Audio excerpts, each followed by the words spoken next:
Now, what you see over my shoulder here in Belleville, residents do not take for granted. The lights are on, but they say that it goes out all too often. We know the inconveniences that can come along with that.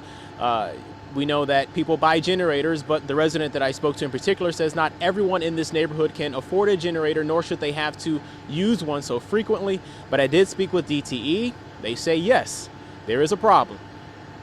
I just don't want to be sitting here in the middle of winter with no power again. Jen Kuzno says a series of outages in the Belleville area has made living in her home not so fun occasionally. About how long has this issue been taking place? On and off, definitely for the last 3 years. We've had power outages at least 10 times in this year alone. She says DTE Energy provided this list of dates of outages and says she's been told interfering trees are the problem and it's being addressed. I just feel like the tree trimming service bit that they're doing is just a Band-Aid. The Belleville area has been in the last 2 years experiencing more outages than is typical for our system. I'd like to, myself apologize to the residents of Belleville. I did talk to several of the customers on the circuit. DTE's Director of Regional Customer Operations, Joe Masalam, says about 2/3 of the outages are caused by thick and overgrown tree conditions, and that there's also been equipment failures, largely due to storms. But he says there is a plan already in motion to fix the problems for the roughly 2,800 customers on the circuit. We'll start seeing lots of DTE trucks,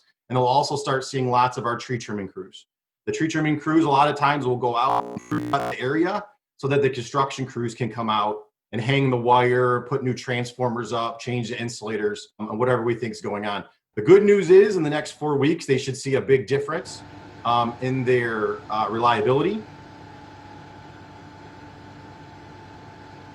Now, DTE says progress on that should be made over the next 4 weeks, but the real improvement should come next year when they do their full maintenance trim cycle. And I'm told one of the challenges is working with homeowners on cutting trees because not every resident likes how the trees end up looking after they're cut.